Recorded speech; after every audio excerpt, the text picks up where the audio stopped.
Welcome, everybody. My name is Chad Burke. I'm president of the Economic Alliance Houston Port Region. We are not broadcasting our Gulf Coast Growth Show right now, but we're borrowing the studio. I'm here with State Representative Ed Thompson, and this is the first in a series of conversations that we're having with our state representatives and senators on the past session that we have almost finished and will probably finish before the year's over. So again, let me welcome State Rep Ed Thompson, longtime friend and representative from District 29. Right. So it's good to have you. Appreciate you spending a little bit of time with us.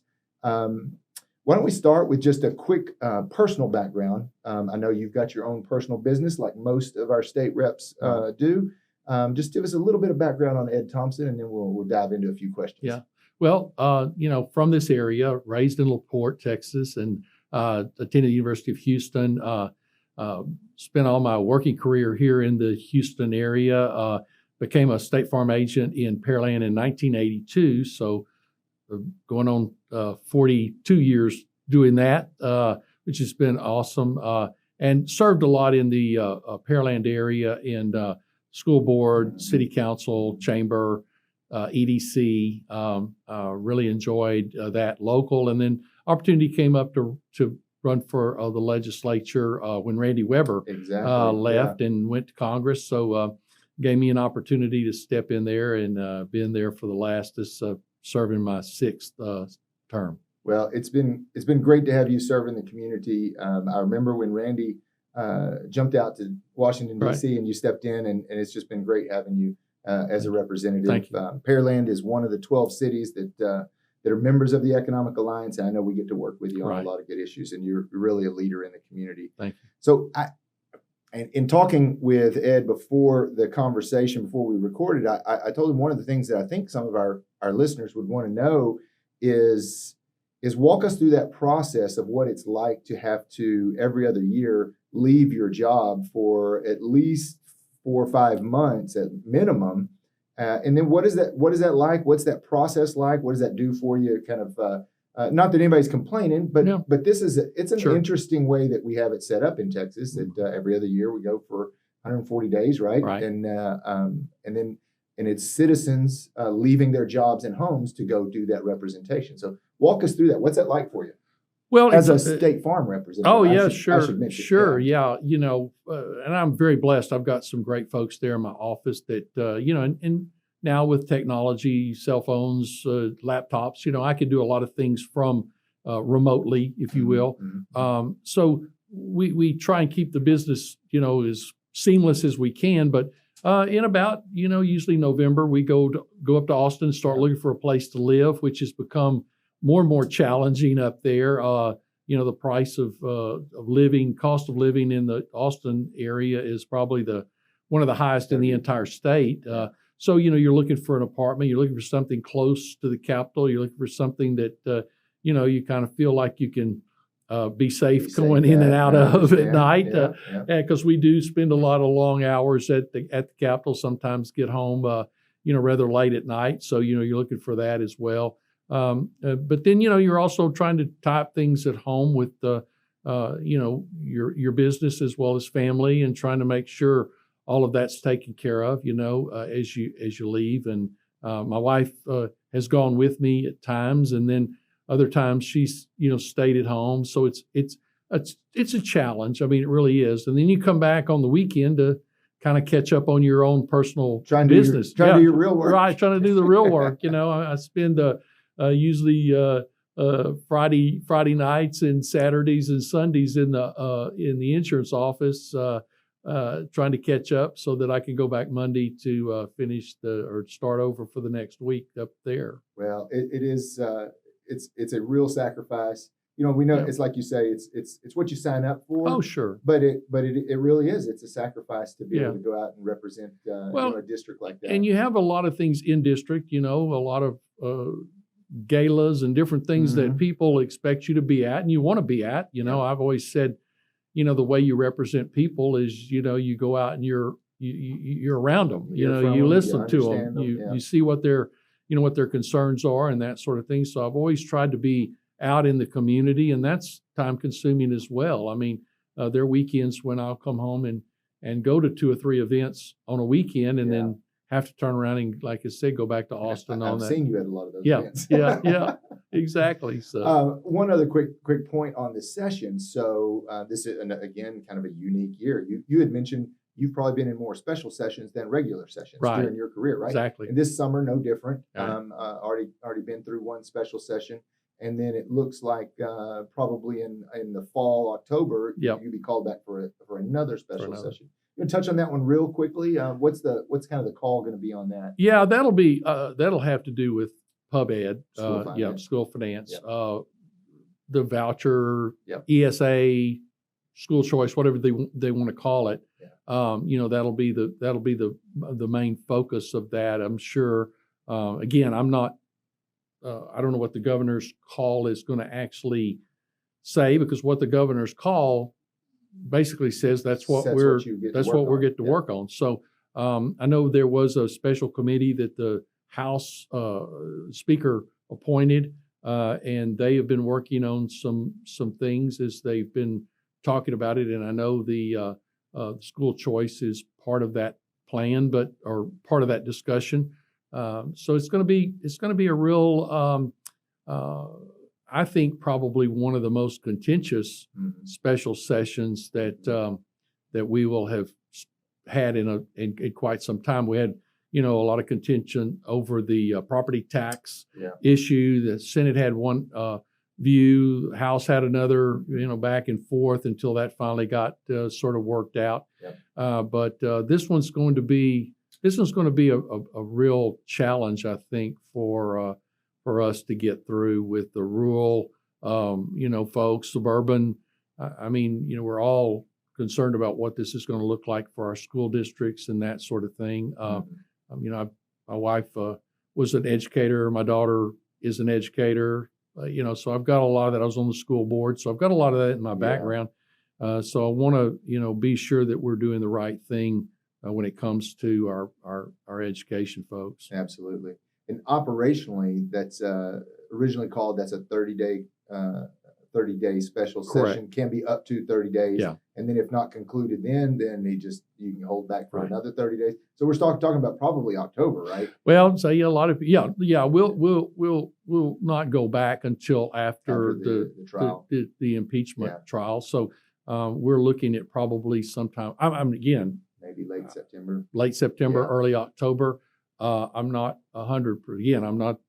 I don't know what the governor doesn't call me and ask me what I think. So we'll just have to wait and see. That's the other thing that these special sessions are a challenge, because you never know when you're going to get the phone call, or you're going to get the notice. Hey, you got to be back here this week or next week, or so it is a challenge. Then you got to start making, like, for example, in my apartment, I let it go at the end of May. Yeah. So I'm having to find housing when I go up there for special sessions. And I laughed and said, I'm going to go to Academy and get a tent and get out there with the rest of them under 35.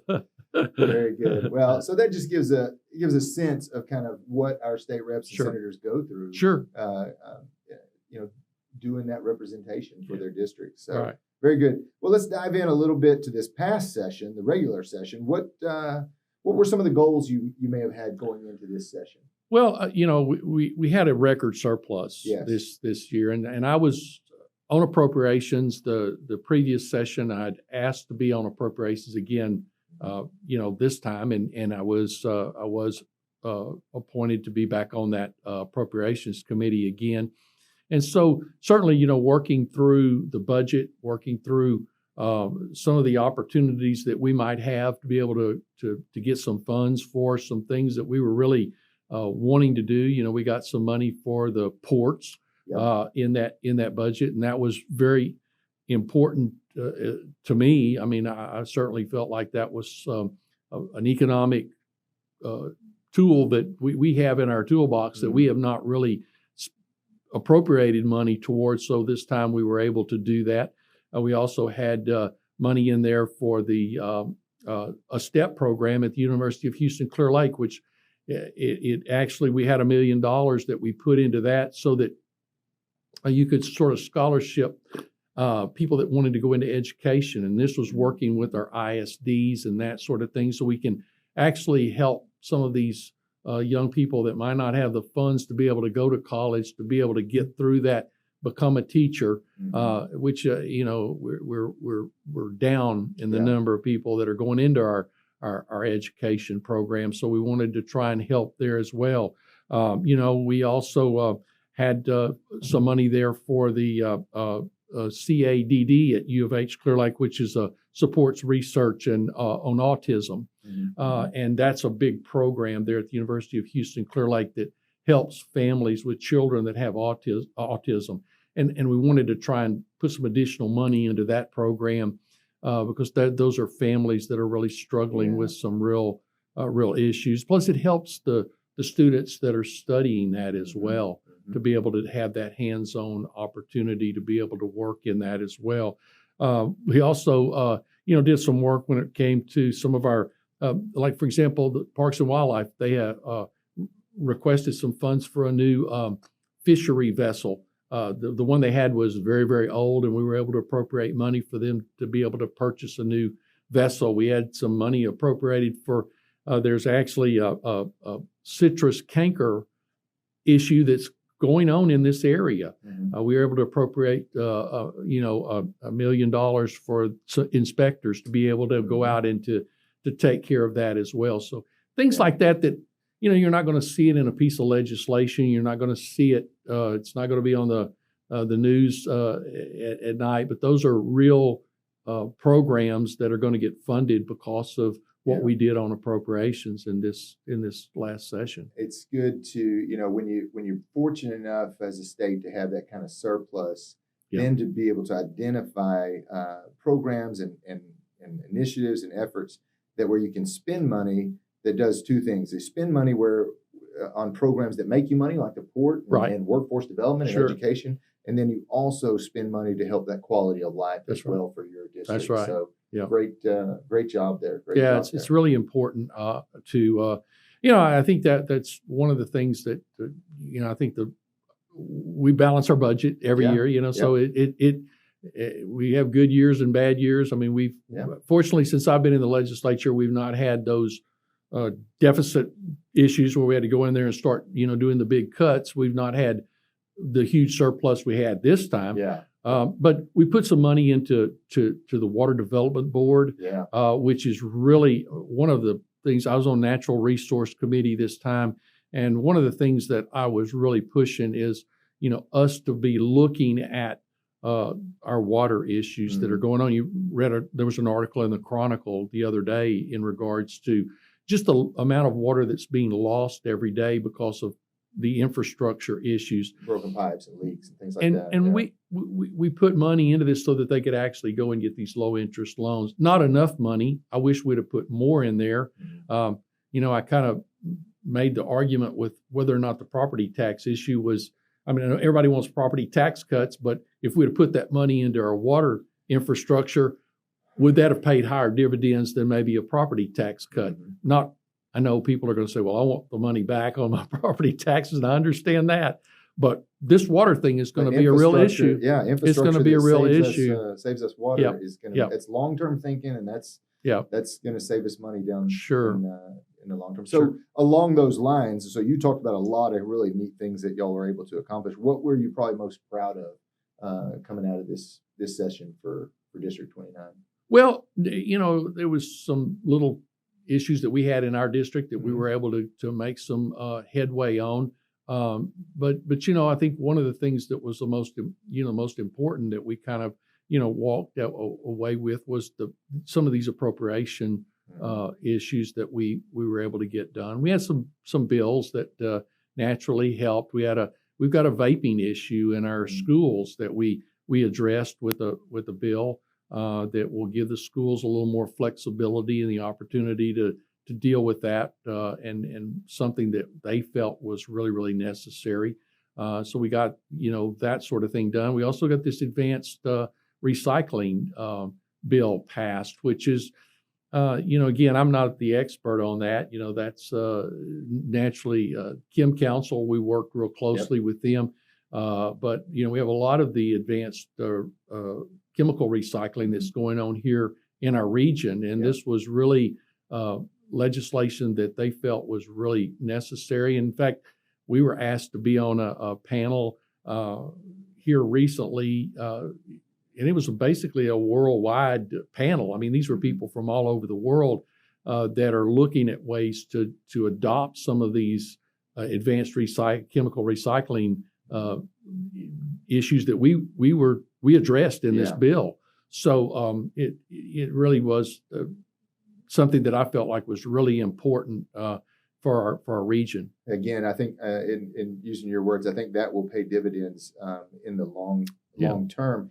It's interesting because we have the technology and the will to build these what is termed advanced recycling. And if our audience is not really familiar with that, there are two kinds of recycling. You can take plastic and chop it up, mechanical right. recycling, and then melt it down, heat it up, and melt it down and use it. But the use of then that plastic is very limited, right? Because of the properties that you've just now combined. Correct. Advanced recycling uses a chemical process to take it back down to the molecular level, and then you can use that as feedstock for plastics that have a multiple uses.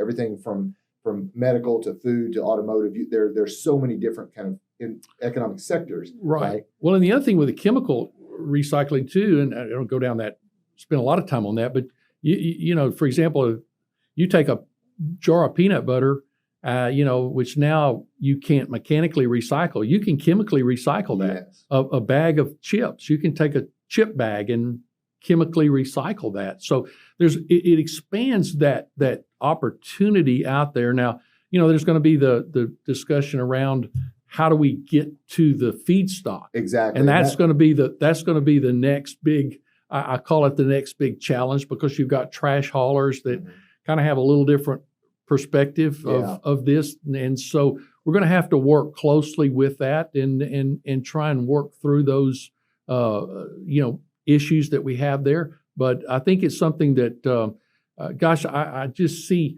our landfills, we're limited. Yep. Something people don't like. Nobody wants a new landfill. Yep. So these are some things that we as a state need to be looking future and ways that we can deal with this in a long-term basis. I think you touched on it. I think moving forward, some of the challenges that we face is how do we establish facilities that sort plastic right. out of the regular flow of garbage and refuse that goes into landfills? How do we efficiently now pull that out, save space in the landfills, and then we create a feedstock to recreate plastics that become part of our quality of life and safety and everything else that we see. Sure. So very good, very good.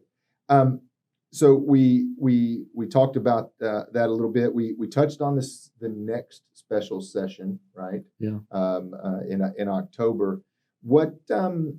What's on your, if you didn't get something accomplished this session that you're thinking about for your district, is there what's next on the horizon for you as we kind of head towards the next off year and then possibly next session? What are there things that maybe you didn't get to that you'd like to get to? What's on there's always things that we worked on ESDs, which is the emergency service districts. We passed a law back a couple of sessions ago in regards to annexation, kind of limiting what cities could do there. So these ESDs are growing. I mean, they're, in areas that are unincorporated, they're not part of a city. The fire, the EMS, that sort of thing is being run out of these ESDs. Some of these ESDs are collecting huge amounts of money. They have the ability to be able to tax up to 10 cents per 100. And most of them are doing that at least. And so a lot of these boards are appointed by county commissioners. They're not elected. And so I had a real concern about that, because we're talking about taxpayer money here. And so we had some legislation that didn't quite get over the finish line this time. This is a pretty touchy subject. I mean, one that, you've got two sides to, Sure, certainly to everything. But I really felt like that it was very important that we addressed that. It got hung up in the Senate this time, and it's one thing that we're going to try and, that's one thing to work on in the future for sure. Very good. Yeah. Very good. Well, we want to wrap it up now. We're right about our end mark, but I want to say again, thank you to Representative Thompson, Thank you. not only for coming over and talking with us, but for representing District 29 and taking, all the time away from your family and work to do a great job there. We appreciate you're always at our committee meetings and representing the district really well. So we thank you for that, and we look forward to seeing everybody back at our next broadcast.